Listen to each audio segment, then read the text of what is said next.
Ok Google, allume lumière salon. Ok, j'allume salon. Les assistants vocaux sont de plus en plus présents dans notre domicile et donc par conséquent en domotique. En effet, commander ses lumières à la voix ou encore pouvoir ouvrir ses volets en demandant à son assistant personnel, c'est vraiment très pratique. Dans cette vidéo, je vous montre comment contrôler Home Assistant à partir de Google Assistant et cela gratuitement. C'est parti!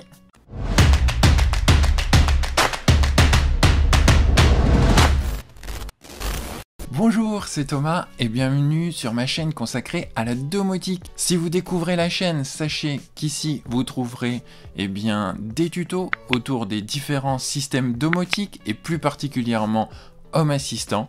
Encore des tests sur du matériel que j'utilise moi-même dans mon domicile et encore quelques autres généralités autour de la domotique. Aujourd'hui, justement, je voulais vous parler une nouvelle fois de Home Assistant et vous montrer comment lier Home Assistant et tous les produits, toutes les intégrations qu'il y a dans Home Assistant avec Google Assistant et ainsi pouvoir contrôler à la voix de nombreux objets connectés.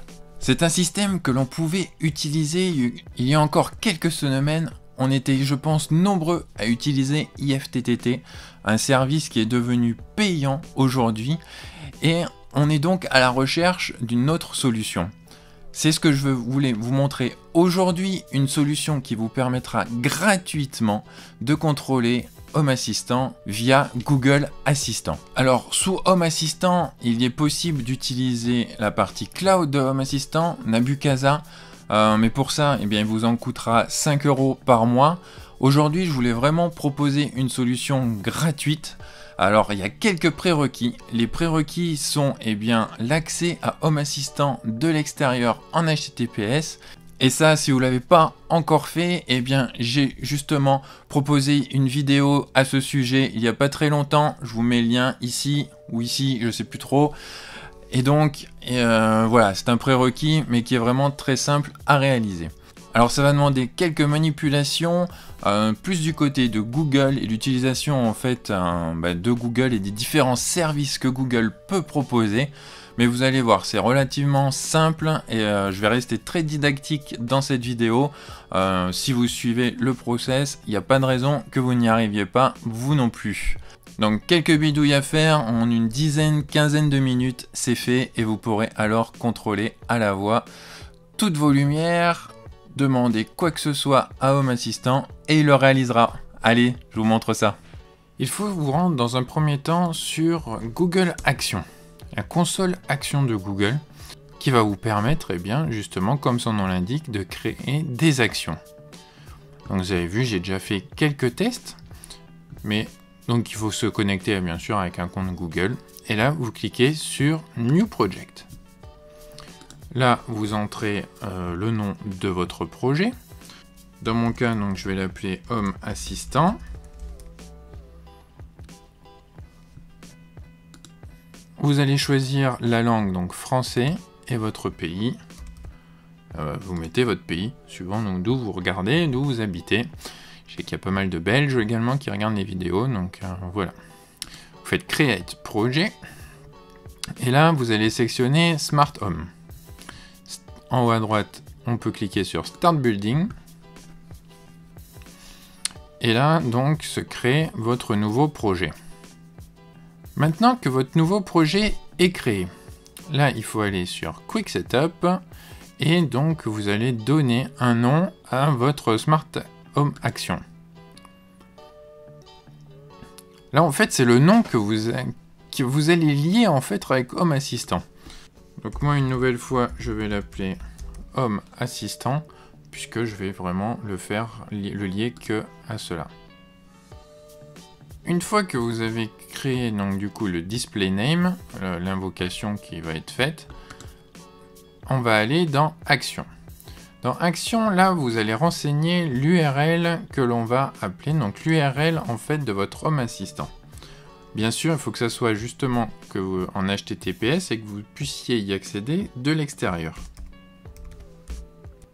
Donc pour ce test, moi, c'est ma maison-silingy.duckdns, l'adresse que vous avez créée avec DuckDNS si vous avez suivi la présente vidéo, ou n'importe quel autre nom de domaine que vous pouvez utiliser.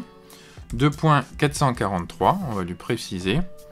Et ensuite, on va rajouter /API /Google_assistant. Donc là, une nouvelle fois, on sauvegarde. Et on va aller dans Account Linking. Donc là, dans Client ID, on va mettre au hôte redirect googleusercontent.com /r/ l'ID de votre projet. Pour avoir l'ID de votre projet, vous allez là tout en haut sur les 3 petits points, Project Setting, bon, discard, on reviendra, on remettra, et là vous avez votre Project ID que vous allez pouvoir copier. Donc ensuite, on revient en arrière.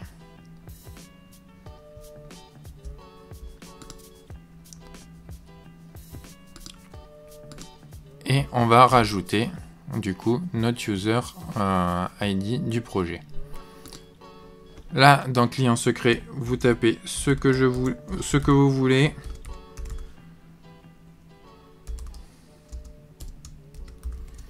Ça sert juste pour le codage ensuite.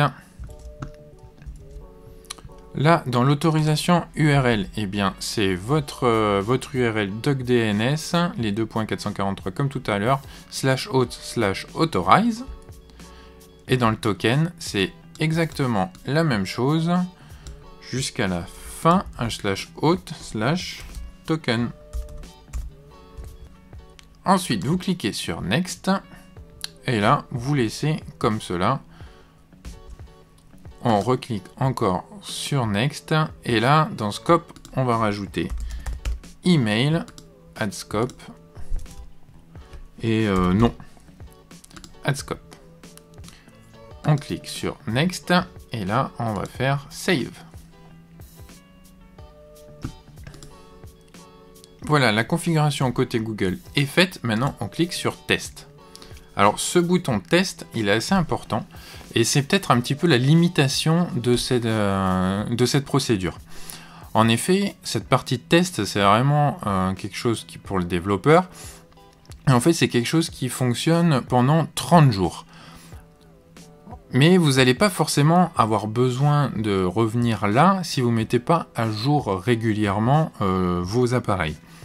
En fait, il faudra revenir là si jamais vous rajoutez des appareils dans votre Home Assistant, des capteurs, quelque chose que vous voudrez contrôler en tout cas par la voix avec Google Assistant. Donc là, à ce moment-là, il faudra revenir là dans 30 jours et réactiver Test.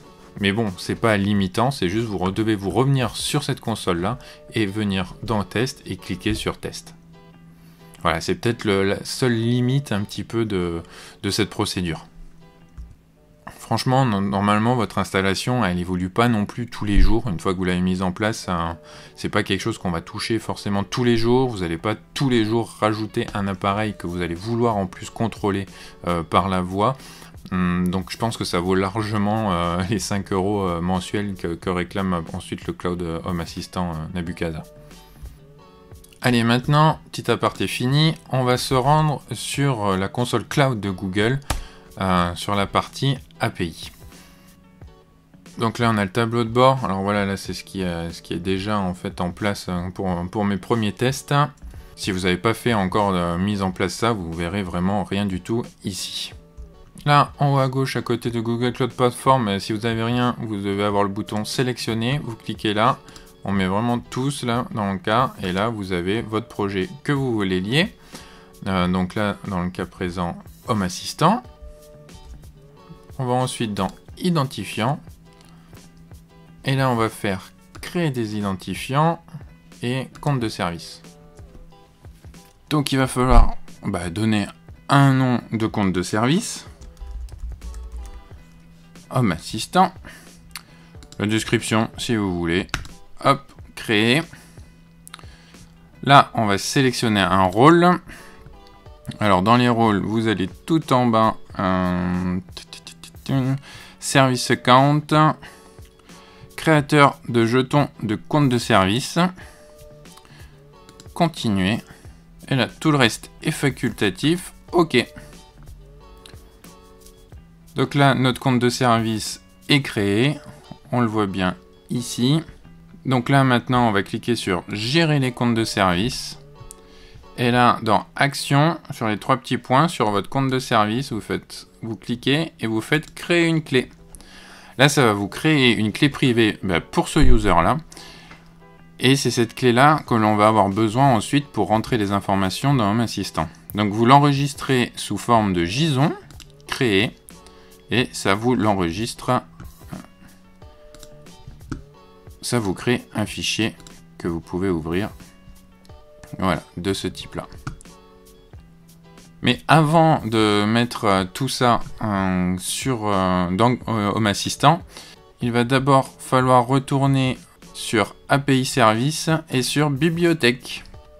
Là, vous allez chercher la bibliothèque HomeGraph API, qui va vous falloir activer. Donc là, une fois que vous l'avez trouvé, vous cliquez sur Activer.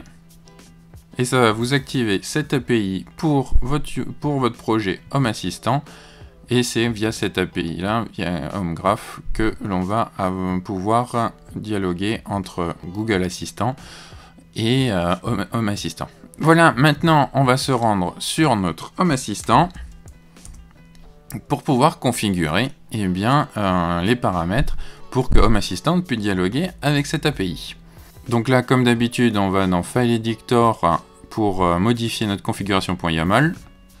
Et là, on va donc rajouter un paragraphe que je vous mets dans la description de la vidéo avec Google Assistant. Le Project ID, ça, vous prenez le Project ID. Toutes ces informations-là, en fait, sont dans le JSON que vous avez reçu.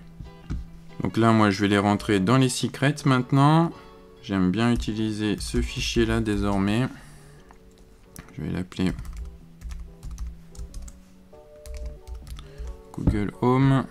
La clé, pareil, c'est votre clé que vous avez dans le fichier JSON. Il faut vraiment copier toute la ligne qui est entre les guillemets. Et l'email, pareil. Je vais le passer en secret.